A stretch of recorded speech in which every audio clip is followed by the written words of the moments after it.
구약 성경 룻기 2장 1절에서 7절입니다. 제가 가지고 있는 성경은 402쪽입니다. 구약 성경 402쪽 룻기 2장 1절에서 7절까지 우리 한 절씩 같이 교독하겠습니다. 룻기 2장 1절에서 7절까지입니다. 한 절씩 같이 교독하겠습니다. 나오미의 남편 엘리멜렉의 친족으로 유력한 자가 있으니 그의 이름은 보아스더라. 누구는 그를 따라서 이삭을 줍겠나이다 하니 나오미가 그에게 이르되 내 따라 갈지어다 하며 룻이 가서 베는 자를 따라 밭에서 이삭을 줍는데 우연히 엘리멜렉의 친족 보아스에게 속한 밭에 이르렀더라. 마침 보아스가 베들레헴에서부터 와서 베는 자들에게 이르되 여호와께서 너희와 함께 하시기를 원하노라 하니 그들이 대답하되 여호와께서 당신에게 복 주시기를 원하나이다 하니라.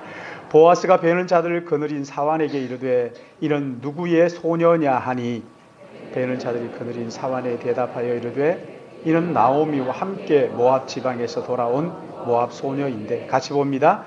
그의 말이 나로 베는 자를 따라 단 사이에서 이삭을 줍게 하소서 하였고 아침부터 와서는 잠시 집에서 쉰 외에 지금까지 계속 중이니이다. 아멘.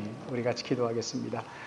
사랑과 은혜가 충만하신 아버지 하나님, 한 주간의 첫날 하나님 앞에 나와 예배할 수 있는 귀한 은혜 주신 것 감사드리고 또 이렇게 교회에 나와서 예배할 수 있도록 건강 주신 것 감사합니다. 우리가 하나님의 말씀에 마음을 두고 들을 수 있도록 인도해 주신 것도 감사드리고 그러기에 성령께서 이 시간 우리와 함께 하여 주셔서 듣는 말씀마다 하나님의 진리의 말씀으로 우리 가운데 심겨지고 열매 맺고 결실하도록 은혜를 베풀어 주시옵소서. 사랑하시는 주님, 이 시간 우리가 어떤 생각, 어떤 마음을 가지고 왔든지 어떤 삶의 형편이든지 우리 하나님께서 예배하는 동안 우리의 그 모든 삶을 뛰어넘어 우리의 삶 가운데 말씀을 통하여 은혜 주시기를 간절히 바라옵고 부족한 종이 하나님의 말씀을 같이 나눌 때 성령으로 인도하여 주시사 오직 여호와 하나님의 말씀을 가감없이 선포하고 나눌 수 있도록 인도하여 주시옵소서. 주님 마음과 생각을 인도하시고 이 가운데 오직 하나님만 영광 받아주시길 간절히 바라오며 거룩하신 우리 구주 예수님의 이름으로 기도드리옵나이다. 아멘. 하나님의 성경에는 하나님의 은혜가 만남을 통해서 이루어진 경우가 참 많이 드러납니다. 구약 성경에 보면 모세와 여호수아의 만남이 그런 만남이죠. 하나님의 은혜가 함께하는 만남이었죠. 다윗과 요나단은 어떻습니까? 하나님의 은혜가 그들과 함께했던 만남이에요. 신약 성경에 보면 브리스길라와 아굴라 부부가 아볼로라는 사람을 만나는데 이것은 하나님의 섭리 가운데의 만남이었죠. 바울과 디모데도 마찬가지입니다. 하나님의 섭리 가운데, 그러니까 섭리적 만남이에요. 섭리적 만남, 이것은 하나님께서 영원 전부터 계획한 그 계획 가운데에서의 만남이에요. 오늘 본문 말씀을 보면 룻과 보아스의 만남이 하나님의 섭리적 만남이었죠. 베들레헴의 흉년이 들어서 엘리멜렉의 가족 전부가 예루살렘 베들레헴을 떠나서 모압의 그모스에게로 갔습니다. 거기에 가서 남편을 잃고 두 아들을 잃고 며느리 룻과 함께 다시 베들레헴으로 돌아왔습니다.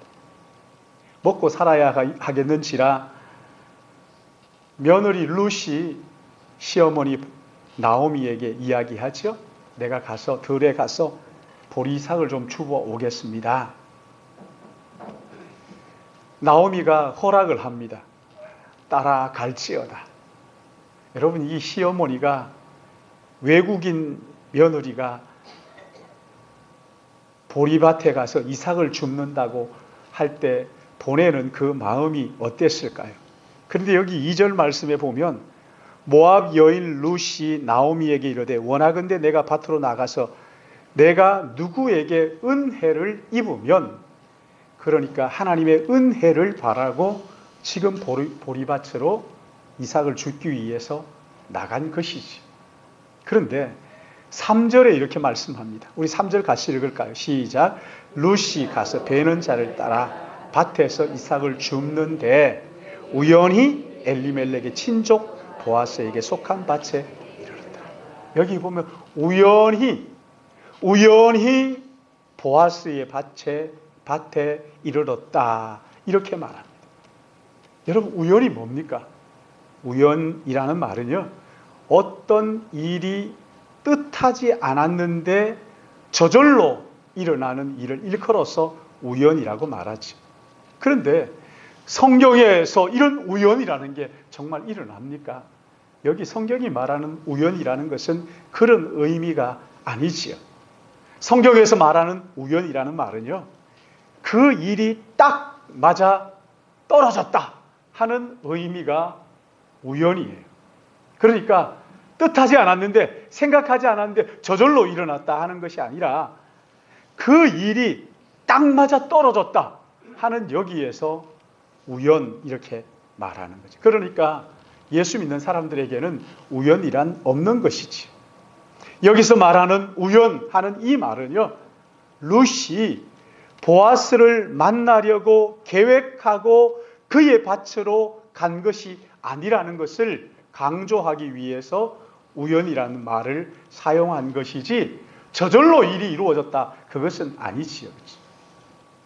룻이 보아스를 만나려고 계획하지 않았어요.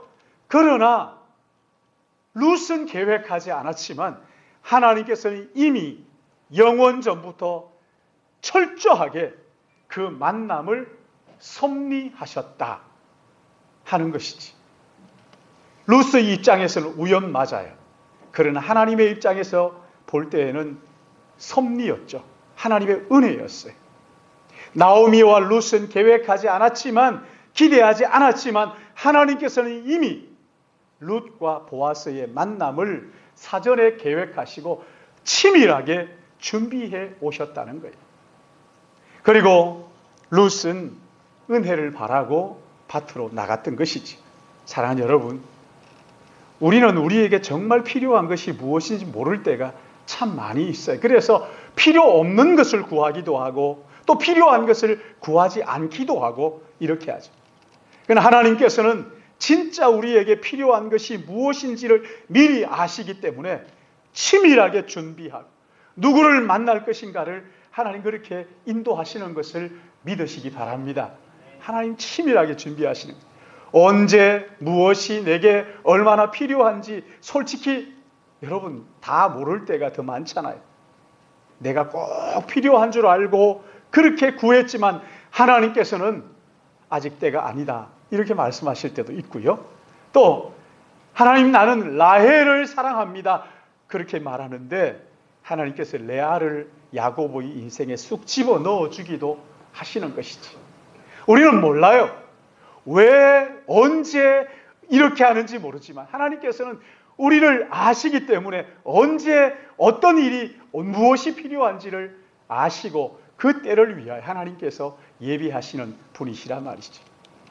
나는 이렇게 해달라고 막 때를 쓰고 기도하지만 하나님께서는 내 뜻과 다르게 해주시는 때가 얼마나 많은지 몰라요. 그 가지고 원망하고 불평하다가 어느 정도 세월이 흐른 다음에 뭐라고 말합니까? 내가 구한 대로 이루어 주시지 않으시고 하나님의 뜻대로 응답해 주신 것을 감사합니다 하는 때가 우리의 인생에 얼마나 많은지 모르는 것이지. 룻이 나오미의 허락을 받아서 하나님의 은혜를 바라고 보리 이삭을 죽기 위해서 밭으로 나왔는데 하나님의 그 섭리가 보아스의 밭으로 룻을 인도해 갔다는 것이죠. 이 만남을 생각하면요, 제가 늘 생각나는 게 있어요. 우리 교회 남자 4분이 한국 공업경영연구소 골든 크로스라는 팀으로 네 분이 이렇게 모였어요. 주위 사람들이 그러는데 이 사람들 서로 연애하는 거 아니냐 그러는 거예요. 왜 그러냐 그러니까 쳐다보는 눈만 봐도 꿀이 뚝뚝 떨어진다 이렇게 표현을 해요. 그렇게 좋아할 수가 없다는 것이지. 여러분 그 만남이요, 우리는 염려했어요. 아, 이렇게 만났다가 또 상처를 받으면 어떡하나. 아니에요. 여러분 이 만남은 하나님의 섭리적 만남인 것을 믿으시기 바랍니다. 섭리적 만남이에요. 하나님이 예비하신 거예요. 그런데 아무리 하나님의 섭리적 만남이라고 할지라도 이 만남 서로 노력하지 않으면 주위의 이간질이나 사탄의 속임수에 놀아날 수도 있어요. 그러기에 좋은 관계를 위해서 하나님의 은혜를 구하는 것이 필요한 거예요. 하나님의 섭리 가운데 만났다 할지라도 서로 노력하지 않으면 이 인간관계는, 우리가 다 죄인이기 때문에 언제 어떤 위기가 올지 모르고 어떻게 깨어질지 모른다는 거예요. 그러기에 서로 자신의 부족함을 인정해야 돼요. 서로 연약하다는 것을 인정하고 서로 받아주고 하나님의 은혜를 구하고 기도하는 이것이 필요하다는 거예요. 여러분 밭을 가꿀 때 밭 메고 씨 뿌리고 그냥 내팽개쳐 두지 않잖아요. 그 밭을 부지런히 잡초를 뽑아주고 가꾸는 것처럼 하나님의 섭리 속에 만났을지라도 하나님의 은혜를 구하고 서로 노력하고 서로 섬기고 받아주고 하는 것들이, 이런 가꾸는 것들이 노력이 필요한 것이지. 여러분 여기에 룻과 보아스의 만남은 하나님의 은혜의 섭리 가운데 만남이었어요. 여러분 섭리적 만남의 특징이요, 시작보다 끝이 더 아름다운, 시작은 미약하나 나중은 창대하게 하시는 그야말로 점입가경의 은혜를 주시는 것이지. 보아스와 룻의 만남, 이것은 섭리적 만남이었기 때문에 이 두 사람 마침내 어떻게 합니까? 결혼하잖아요. 그리고 행복한 가정을 이루지요. 거기서 끝나지 않습니다. 행복한 가정을 이루었을 뿐만 아니라 이 두 사람의 만남이 시어머니 나오미에게 얼마나 큰 위로가 되고 얼마나 큰 기쁨이 되었는지 모르지요. 그것뿐입니까? 여러분 이 두 사람 사이에 태어난 사람이 누구예요? 오벳이잖아요. 오벳이 누굽니까? 다윗의 할아버지. 오벳에게서 이새가 나고 이새에게서 다윗이 나고, 그리고 다윗의 계보에서 누가 나오죠? 메시아가 나오죠. 예수 그리스도가 나옵니다. 예수 그리스도께서 이 땅에 오심으로 그 섭리적 만남이 오늘 우리에게까지 은혜를 끼치는 것을 깨닫기를 바랍니다. 여러분 이 섭리적 만남이라는 것은요, 자기 두 사람만 좋았더라가 끝나는 게 아니에요. 자손만대에 복이 되는 것을 믿으시기 바랍니다. 이웃에게 복되고 가족들에게 복되고 그리고 그 후손들에게까지, 오늘 우리에게까지 이 섭리적 만남이 주는 복이 얼마나 큰지 모릅니다. 놀라운 하나님의 은혜이지. 사랑하는 여러분, 여러분은 이런 여러분의 인생 가운데 가장 복된 만남, 아니 섭리적 만남 여러분 있었습니까? 누구를 만난 것이 여러분에게 인생에 있어서 가장 행복한 만남이에요? 우리의 인생에 있어서 섭리적 만남, 변함없는 섭리적 만남이 하나 있어요. 그것은 뭡니까? 나를 사랑하사 나를 위하여 자기 자신을 버리신 하나님의 아들, 그분과의 만남, 그분과의 인격적인 만남. 나는 우연히 예수님을 믿었고 알게 되었고 소개받았고 그래서 내가 우연히 신앙생활을 했다 이렇게 말할지 모르지만 성경은 그렇게 말하지 않습니다. 나는 우연이라고 말하지만 하나님께서는 나 하나를 위해서 영원 전부터 이 구원을 계획하시고 때가 되어 그의 아들을 보내시고 십자가에 내어주시고 하나님께서 우리를 낳으시고 사랑하시고 부르시고 의롭다 하시고 영화롭게 하신 것을 믿으시기 바랍니다. 영원 전부터 하나님은 나를 계획하시고 섭리적 만남을 통하여 우리를 그렇게 하나님의 자녀로 인도하셨단 말이죠. 여러분 말씀드렸던 것처럼 이 섭리적 만남은요 갈수록 점점 더 좋아지는 거예요. 점입가경이 점입가경. 점점 더 영광스러워 점점 더 좋은 만남이 이루어지도록 하나님께서 그렇게 인도하시는 거예요. 여러분, 우리가 이 땅에 살다가 이 땅을 떠나갈 때 이 세상의 이별이 끝이 아니잖아요. 이 땅에서 눈을 감지만 다음 눈을 뜨는 그 순간 하나님의 품위에, 하나님의 나라에서 눈 뜨는 영광이 섭리적 만남으로 우리에게 주어진 거예요. 그것뿐입니까? 우리 주님 다시 오실 때 영원한 하나님의 나라가 이 땅에 펼쳐지지요. 주님과 함께 우리가 이 땅에 영원히 왕노릇하는 이런 놀라운 섭리적 만남의 은총이 우리에게 있다는 것을 믿으시기 바랍니다.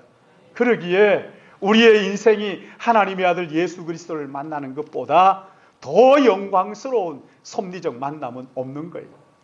여러분, 이 은혜를, 이 놀라운 은혜를 나누고 전하는 믿음의 가족들 되시기를 주님의 이름으로 축복합니다. 예루살렘을 떠나 모압의 그 그모스에게로 갔다가 어떻게 돌아옵니까? 철저하게 낮아지죠. 남편 잃고 두 아들 잃고 철저하게 낮아져서 오직 여호와 하나님만 바라고 주님 앞에 이 예루살렘으로 다시 돌아온 그 나오미와 룻에게 하나님께서는 보아스의 만남을 영원전에 이미 예비해 두셨다는 거예요. 그러기에 여러분, 하나님께서 우리를 낮추시는 것은 저주가 아닌 것을 믿으시기 바랍니다. 하나님 우리를 깨뜨리시고 우리를 낮추시는 이것은 하나님의 섭리적 만남의 시작인 것을 깨닫게 되기를 바랍니다. 하나님 우리 인생에도요, 룻과 보아스의 만남처럼 하나님의 은혜가 흘러 들어오는 통로, 어떤 사람을 만나게 하시는 그런 때가 있어요. 다니엘서 1장 8절을 보면 이 다니엘이 조국이 멸망하고 바벨론에게 포로로 다니엘이 끌려가죠. 그때 우상 숭배의 유혹을 받습니다. 똑똑한 그 유대인들을 데리고 와가지고는 그 나라의 인재로 키우기 위해서 그렇게 하면서 우상 숭배하도록 만들죠. 이름도 바꿉니다. 다니엘을 벨사살이라는 이름으로, 신의 아들이라는 벨사살 이름으로 그렇게 바꾸어 주면서 우상 숭배의 유혹에 빠졌을 때 그 우상 숭배를 하지 않겠다고 하나님 앞에서 결단을 하지. 그리고 목숨을 걸고 신앙을 지키기로 결단을 했습니다. 그렇게 했을 때 하나님께서 누구를 만나게 하셔요?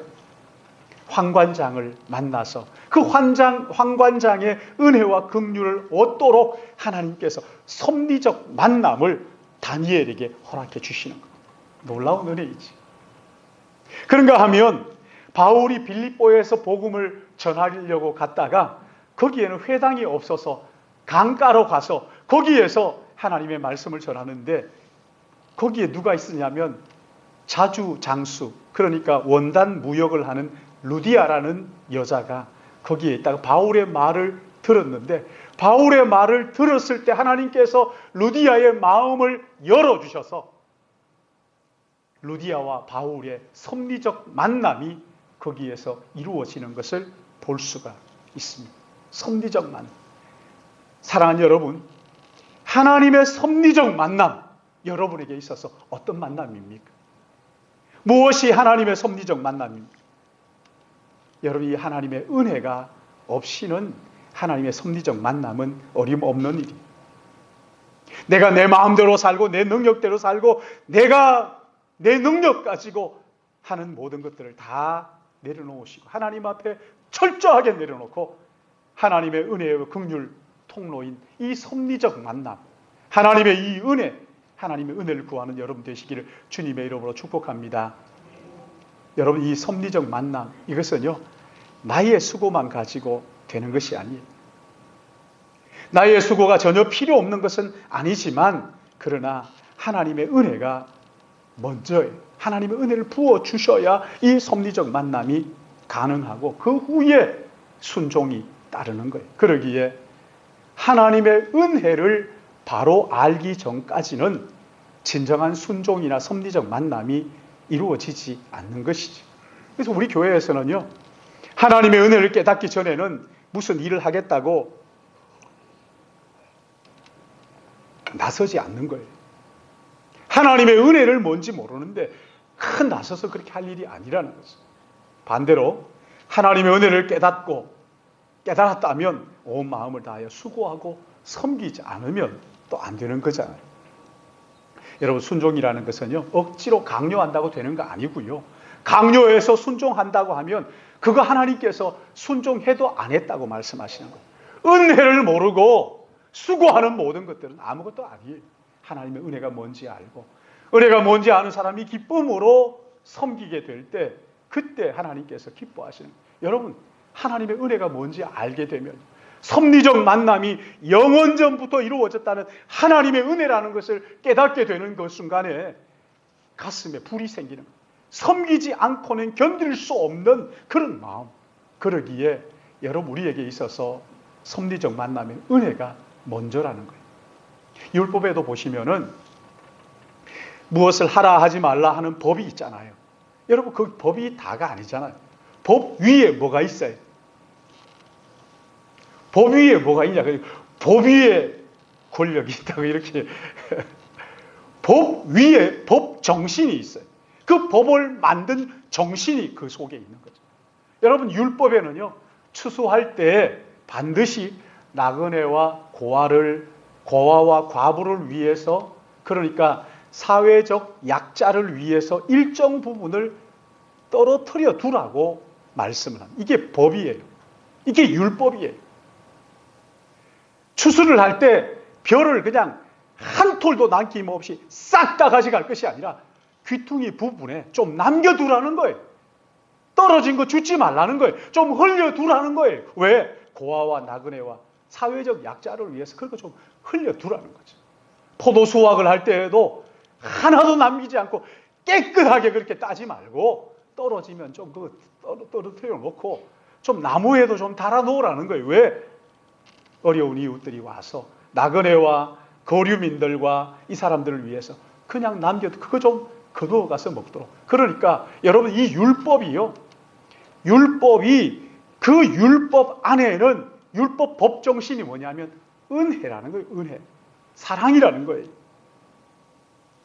여러분, 이 룻은 지금 보리 이삭을 주스러 나가는 그 이유가 어디 있냐면 2절 말씀에 보면은 내가 누구에게 은혜를 입으면 이 율법의 정신을 따라가지고 보리 이삭을 떨어뜨려 두고 좀 남겨두고 하는 이것을 기대하면서 하나님의 은혜를 기대하면서 지금 밭으로 나가는 것이지. 마태복음 22장 40절 말씀을 보시면은요, 하나님의 사랑, 이웃 사랑, 여러분, 이것이 하나님의 사랑, 이웃 사랑, 이것이 온 율법과 선지자의 강령이라고 하셨어요. 무슨 말입니까? 하나님을 사랑하고 이웃을 사랑하는 이것이 율법과 선지자의 핵심이라는 거예요. 가장 중요한 핵심이 하나님 사랑, 이웃 사랑이라는 거예요. 그러니까 은혜 안에 율법이 들어있고 율법 안에 하나님의 은혜를 담아 놓으신 거예요. 그래서 율법과 사랑은 두 개가 아니라 하나라는 거예요. 율법을 따라가면 하나님의 은혜가 보이고 하나님의 은혜가 우리에게 드러나면 율법을 행하도록 그렇게 하나님께서 우리를 빚으셨다는 거죠. 그래서 은혜를 받으면 율법에 순종해요. 순종하게 되면 은혜가 뭔지 알게 돼요. 은혜가 뭔지 알게 되면 순종하게 되고 순종하는 것은 율법이 우리 안에서 이루어지게 된다 하는 것이지. 하나님의 사랑이 순종하는 자를 통해서 약자에게 흘러가도록, 그리고 우리가 축복의 도구로 쓰임받도록 그렇게 인도하시는 것이 하나님의 법이란 말이에요. 사랑하는 여러분, 여러분의 삶 가운데 하나님의 은혜를 체험할 만한 만남이 있으셨습니까? 하나님의 은혜의 통로가 된 만남, 여러분, 그게 어떤 만남이었습니까? 우리 교회는 한 8, 9년 전인가요? 컴패션을 통해서 컴패션 선데이 뭐 그런 걸 했어요. 그래서 외국에 있는 어려운 아이들을 우리 교회와 연결을 해서 그 아이들이 대학을 졸업하고 자립할 때까지 입양이라 그럽니까? 입양인데 우리가 같이 살지는 않지만 우리가 그 아이가 자립할 때까지 필요한 그 모든 돈을 후원하는, 돕는 그런 분들이 우리 교회 가운데 많이 계십니다. 제가 몇 명이나 돕는지는 확실하게 파악해 보지는 않았습니다만은 벌써 8년, 9년 매월 그 아이들을 돕고 있어요. 뭐 큰 돈은 아니에요. 작은 돈이지만 그러나 이웃이 도움이 필요한 그 사람들에게는 너무 놀라운 축복의 통로 아닙니까? 마치 포도를 남겨두어서 나그네와 거류민들을 위해서 남겨두는 것처럼, 보리를 수확하면서 귀퉁이에 남겨둠으로써 그 사람들이 먹도록 은혜를 베푸는 것처럼, 여러분 이게 얼마나 귀한 일인지. 며칠 전에 미국에서 이제 그 컴패션 담당했던 친구 목사가 왔어요. 그래서 같이 식사를 하자고 점심을 먹는데 이 친구가 저한테 그러는 거예요. 신일교회에서 후원하는 아이들이 참 많이 컸더라. 깜짝 놀랐어요. 사진을 보여주는데요. 와, 6살짜리가요. 지금 14살 돼가지고 얼마나 컸는지. 저희 집에도 한 명 입양을 해가지고 이제 하는데, 까를로스라고, 이 녀석이 처음에는 어린 아이였어요. 막 반바지 입고 옷도 그냥 아무렇게나 입고 있던데 이제는 청년이 돼가지고 얼마나 멋있게 생겼어요. 여러분, 우리의 이 작은 섬김이에요. 크지 않아요. 그러나 여러분, 이것이 그 아이들에게는 얼마나 큰 기쁨인지 말이죠. 얼마나 큰 기쁨. 여러분, 이 축복을 흘려보내는 통로가 되는 거 아닙니까? 얼마나 기가 막혀요. 축복의 통로가 되는 거, 우리가 그걸 흘려보내는 거예요. 받는 것, 주는 것이 받는 것보다 복되다고 하지만 때에 따라서는 여러분, 우리도 받아야 되는 게 있잖아요. 참 희한하더라고요. 여러분, 이걸 흘려보내잖아요. 내 손을 떠나 흘려보내는데, 여러분, 이 사람 받는 사람을 보면서 내게 다시 그보다 더 큰 기쁨이 주어지는, 여러분, 이게 섭리적 만남의 은혜예요. 할렐루야. 베풀어 줘 보시라고요. 하나님께서 어떻게 채워주시나. 내 손은 비는데 내 가슴이 꽉 차도록 하시는 하나님의 은혜가 있는 것을 깨닫기를 바랍니다. 놀라운 일이에요. 여러분, 여기 모든 만남이 보아스와 룻의 섭리적 만남이 되는 것은 아닙니다. 룻과 보아스 두 사람이 이렇게 섭리적 만남이 되고 축복된 만남이 된 것은요, 두 사람 다 그리스도를 섬기는, 그리스도의 인격을 닮아가는 사람이었기 때문에 그게 가능한 거였어요. 저희 교회 청년이 저를 찾아와서 얘기하더라고요. 목사님, 예수 안 믿는 사람 사귀면 안 돼요? 그래서 왜? 그랬더니, 아니, 예수 안 믿는 사람하고 사귀는데 믿음 하나 외에 다른 모든 것이 너무너무 잘 맞는데 왜 사귀지 말라고 하는지 모르겠다고. 그러면서 할 말이 있어요. 제가 그래서 그래. 그렇게 하고 말았어. 한 1년 있다 다시 차를 마시자 그래. 그래서 만났어요. 그러니까 저한테 그러는, 목사님, 믿음 하나 맞지 않으니까요, 다 맞지 않더라고요. 나는 맞는 줄 알았는데 믿음 하나만 틀리고 다 맞다고 생각했는데 믿음 하나가 틀리니까 다 맞는 게 없더라고요. 맞는 게 없더라고요. 사랑하는 여러분, 믿는 사람을 만나는 것이 복인 것을 깨닫기를 바랍니다. 아니, 안 믿는 사람을 만나도요, 여러분 만나서 그 사람이 믿음의 사람 되는 그것이 축복인 것을 믿으시기 바랍니다. 또 그렇게 구하셔요. 주여, 이 섭리적 만남이 믿음 안에서 정말 서로에게 복이 되게 해달라고 말이죠. 우리 교회에 혼자 나오시는 분들 계시잖아요. 오, 주님, 섭리적 만남이 되기를 원합니다. 그래서 함께 하나님의 더 잘 섬기는 이런 은혜가 있도록 말이죠. 여러분, 여기 두 사람이 믿음 가운데 있으니까 이 사람들의 인격을 한번 보세요. 얼마나 기가 막힌지. 4절 말씀 우리 같이 한번 읽어볼까요? 4절 시작. 마침 보아스가 예루살렘에서부터 와서 배는 자들에게 이르되 여호와께서 너희와 함께 하시기를 원하노라 하니 그들이 대답하되 여호와께서 당신에게 복 주시기를 원하나이다 아니라. 아멘. 여러분, 여기 한번 보십시오. 주인인 보아스가 와서 거기 일하는 일꾼들을 향해서 얘기합니다. 하나님의 은혜가 여러분들 있기를 바랍니다. 주님의 복이 있기를 바랍니다. 이렇게 축복을 하니까 그 사람들이 뭐라 그럽니까? 예, 이렇게 하는 것이 아니라 여호와의 축복이 당신에게 있기를 바랍니다. 여러분, 이 내용을, 이 문맥을 가만히 읽어보면요, 서로 존중하고 서로 배려하고 서로 섬기는 따뜻한 이런 인격적인 관계가 그 말 속에 묻어나고 있어요. 여호와의 복이 당신들에게 있기를 원합니다. 이 사람들이 있다가 또 주인님 당신에게도 여호와의 복이 있기를 원합니다 하는 여기에 그 인격적인 교제가, 인격적인 그 따뜻함이 거기에서 묻어나는 것이지. 여러분, 하나님의 성품을 닮은 신앙인의 그런 경건한 모습 아니에요, 그렇죠? 보아스가 그런 거죠. 룻은 어떻습니까? 룻은 어머니를 따라올 때, 시어머니를 따라오겠다고 결단하는 거기에서 어머니의 하나님이 나의 하나님이 되고 어머니의 백성이 나의 백성이 되고 어머니가 머무는 곳에 내가 머물고 하면서 그 흔들리지 않는 룻의 그 신앙이 이미 드러났잖아요. 베들레헴에 와서도 그녀의 부지런함과 신실함을 여러분 어떻게 평가하는지 여기 7절 말씀 한번 보세요. 7절 같이 읽습니다. 시작. 그의 말이 나로 베는 자를 따라 단 사이에서 이삭을 죽게 하소서 하였고 아침부터 와서 얼마나 부지런하게, 얼마나 부지런하게 이 일꾼들이 일부러 보리를 좀 뽑아가지고 흘려주고 싶을 정도로 부지런하게 성실한 참 신앙인의 그 인격이 그의 삶에 묻어나고 있는 것이지. 하나님의 은혜를 구한다 이렇게 하면서 무슨 신비한 기적이나 마술 같은 요행을 그런 기대하는 그런 게 아니에요. 내가 할 수 있는 한 최선을 다하는 이 성실한 모습이 믿음 안에서 그녀에게 나타난 것이지. 보아스와 룻, 이 두 사람의 만남이 복이 되는 것은 두 사람이 신앙 인격 안에서 하나이기 때문에 그렇습니다.